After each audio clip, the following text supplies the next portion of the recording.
Pinauwi ako ng amo ko mula sa Dubai dahil sa isang reklamo, pero nang malaman ko kung sino ang tunay na nagrereklamo, napaluha ako sa nakakagulat na katotohanan.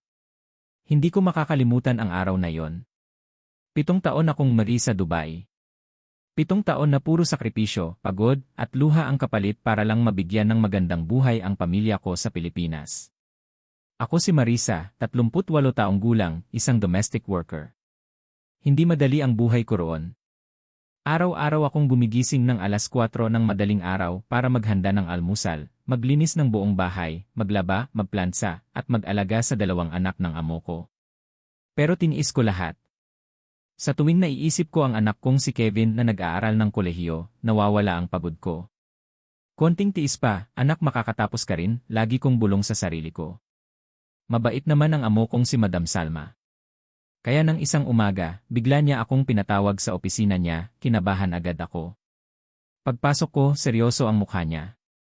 Nasa mesa niya ang ilang dokumento. Marisa, sit down. Nanginig ang mga kamay ko. Madam, may problema po ba? Malalim siyang huminga. May natanggap akong reklamo laban sa'yo. Parang tumigil ang mundo ko. Ano pong reklamo? May nagsasabing nagnanakaw ka raw ng pera. Nanlaki ang mata ko. Ano po? Hindi po totoo iyon. That's what I want to know. Halos mawalan ako ng lakas. 7 taon akong naging tapat. Ni isang dirham hindi ko ginalaw. Pero bakit may ganitong akusasyon? Kinabukasan, lalo pang lumala ang sitwasyon. May nawawalang malaking halaga sa bahay. Mahigit 10,000 dirham. Katumbas ng daan-daang libong piso. At ako ang pangunahing pinaghihinalaan. Parang binagsakan ako ng langit at lupa. Hindi ako makatulog. Hindi ako makakain. Paulit-ulit kong sinasabi. Hindi ko ginawa iyon, hindi ko ginawa iyon. Pero parang walang gustong makinig. Pagkaraan ng 3 araw, muli akong ipinatawag ni Madam. Pagpasok ko sa opisina, naroon ang kanyang asawa. Parehong seryoso. At doon ko narinig ang mga salitang sumira sa puso ko. Marisa, kailangan ka nang umuwi sa Pilipinas. Parang may sumabog sa dibdib ko. Ano po? I'm sorry. Napahagulgol ako. Madam, hindi ko po ginawa. Maniwala po kayo. Hindi na ito tungkol sa paniniwala. Madam, please. Paano po ang pamilya ko? Decision has been made. Halos lumuhod ako sa harapan nila. 7 taon po akong naging tapat. Pero walang nagbago. Paglabas ko ng opisina, pakiramdam ko tapos na ang buhay ko.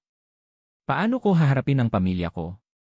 Paano ko sasabihin pinauwi ako dahil pinagbintangan akong magnanakaw? 3 araw bago ang flight ko. Habang nag-impake ako ng gamit, tuluyan na akong bumagsak.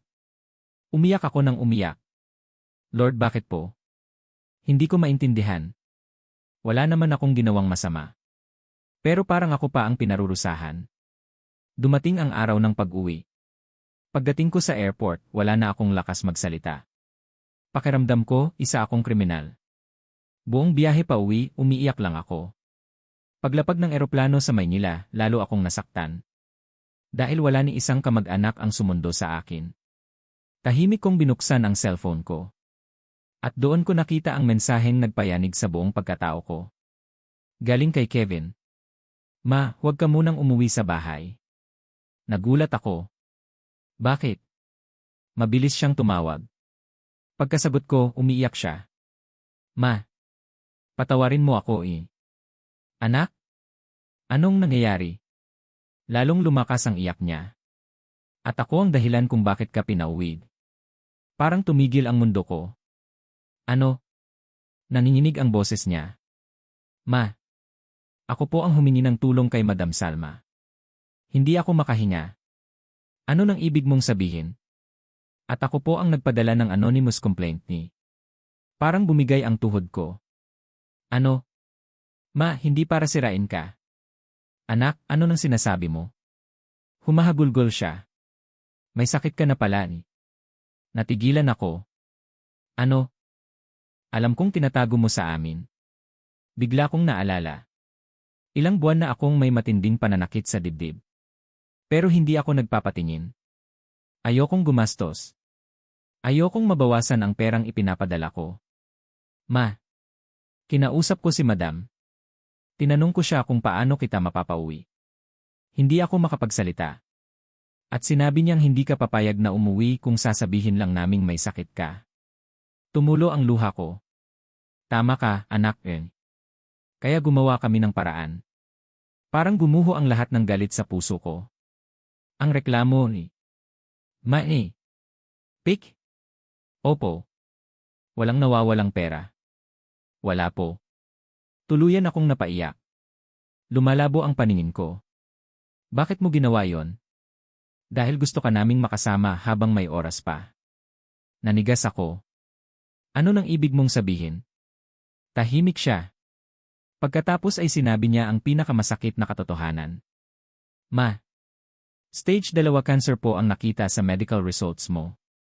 Parang tumigil ang tibok ng puso ko. Hindi ko alam kung ilang minuto akong hindi nakapagsalita. Lahat ng pinaghirapan ko. Lahat ng isinakripisyo ko. Lahat ng taon na nawala sa piling ng pamilya ko. Biglang nagkaroon ng ibang kahulugan. Nang makarating ako sa bahay, nakita ko silang lahat. Ang asawa ko. Ang mga anak ko. Mga kapatid ko. Lahat umiiyak. Tumakbo si Kevin papunta sa akin. Mahigpit niya akong niyakap. Ma. Patawad di. Umiyak ako sa balikat niya. Loko kang bata ka ni. Galit ka po ba? Mas lalo ko siyang niyakap. Hindi. Bakit po? Dahil na yun ko lang na-realize na mas mahalaga pala ang oras kasama kayo kaysa pera. Sabay-sabay kaming umiyak. At sa unang pagkakataon matapos ang 7 taon. Kumpleto ulit ang pamilya namin sa iisang hapagkainan. Ang pag-uwi ko na akala ko ay katapusan ng buhay ko. Siya palang magiging simula ng pinakamahalagang yugto nito. At doon ko natutunan ang isang aral na hinding-hindi ko malilimutan.